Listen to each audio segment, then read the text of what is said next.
Innad dina indallahil Islam.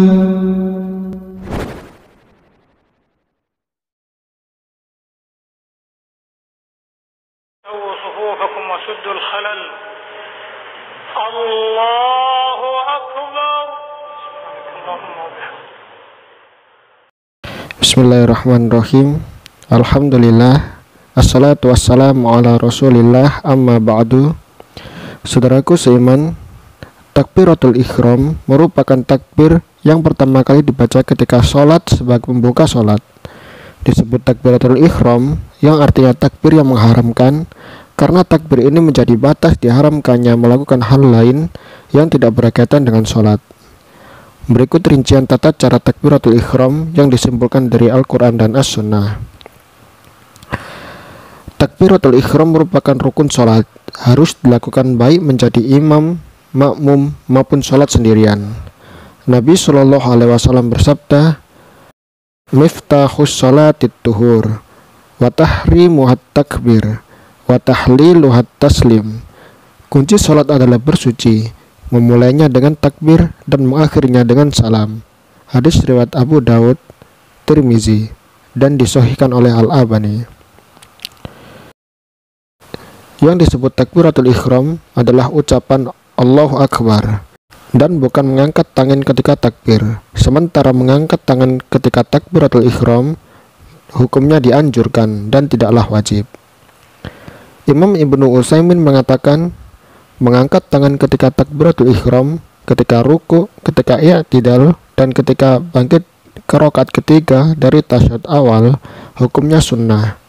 Majmu' Fatawa Ibnu Utsaimin volume 13. Keadaan telapak tangan ketika takbir. Telapak tangan dibentangkan secara sempurna dan tidak menggenggam. Jari-jari telapak tangan tidak terlalu lebar dan tidak terlalu rapat. Dari Abu Hurairah radhiyallahu an, ia berkata, "Kana Rasulullah sallallahu alaihi wasallam idza dakhala fis sholati rafa'a yadayhi madda." Rasulullah Shallallahu Alaihi Wasallam ketika memulai sholat, beliau mengangkat kedua tangannya dengan dibentangkan. Hadis riwayat Abu Dawud, Tirmizi, dan disahihkan oleh Al-Albani. Telapak tangan dihadapkan ke kiblat dan diangkat setinggi pundak atau telinga. Dari Ibnu Umar radhiyallahu an, beliau menceritakan, anna Rasulullah Shallallahu Alaihi Wasallam kana yarfa'u yadayhi hatwa mankibaihi idza iftataha shalah, bahwa Rasulullah Shallallahu Alaihi Wasallam mengangkat kedua tangannya setinggi pundak ketika memulai sholat. Hadis riwayat Bukhari dan Muslim. Dari Malik bin Al-Huwairis radhiyallahu an, ra'aitu Rasulullah Shallallahu Alaihi Wasallam yarfa'u yadayhi idza kabbar wa idza rafa'a ra'sahu minar ruku'i hatta balagata furu'a udhunai. Saya melihat Rasulullah Shallallahu Alaihi Wasallam mengangkat kedua tangannya ketika takbiratul ihram, ketika ruku, ketika i'tidal, hingga setinggi daun telinga. Hadis riwayat An-Nasa'i. 3 cara mengangkat tangan ketika takbir. Mengangkat tangan sampai pundak lalu membaca takbir.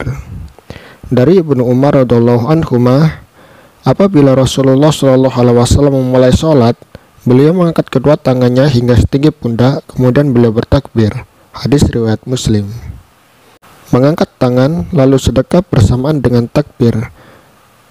Dari Ibnu Umar radhiyallahu anhuma, saya melihat Nabi Shallallahu Alaihi Wasallam memulai takbiratul ihram ketika sholat, beliau mengangkat kedua tangannya ketika takbir. Hadis riwayat Bukhari. Membaca takbir lalu mengangkat tangan. Dari Malik bin Al-Huwairis, Rasulullah Shallallahu Alaihi Wasallam ketika usai takbir, beliau mengangkat tangan. Hadis riwayat Muslim.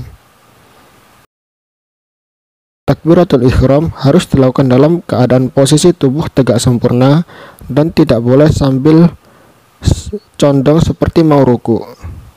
Karena syarat sahnya takbiratul ihram adalah dilakukan sambil berdiri bagi yang mampu. Takbiratul ihram tidak disyaratkan harus dibarengkan dengan niat sholat. Menggabungkan dua hal ini adalah mustahil, karena anggapan inilah banyak orang-orang yang ditimpa penyakit was-was ketika takbir, sehingga takbirnya dilakukan berulang-ulang. Al-Kasani mengatakan, boleh mendahulukan niat daripada takbiratul ihram menurut mazhab Hanafi, jika tidak ada kegiatan apapun yang menyelai antara niat dan takbiratul ihram.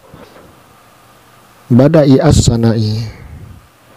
Ibnu Qudamah juga menegaskan, para ulama mazhab Hambali mengatakan boleh mendahulukan niat sebelum takbiratul ihram selama jedahnya tidak lama. Al-Muqni 1339. Takbiratul ihram hanya dilakukan sekali dan tidak perlu diulang-ulang. Yang ini umumnya terjadi karena was-was. Orang yang sholat sendirian atau makmum, takbirnya dibaca pelan, hanya terdengar oleh dirinya sendiri. Saudaraku seiman, itulah tata cara takbiratul ihram yang sudah kami simpulkan dari Al-Quran dan As-Sunnah. Semoga bermanfaat. Allahu a'lamu bishawab.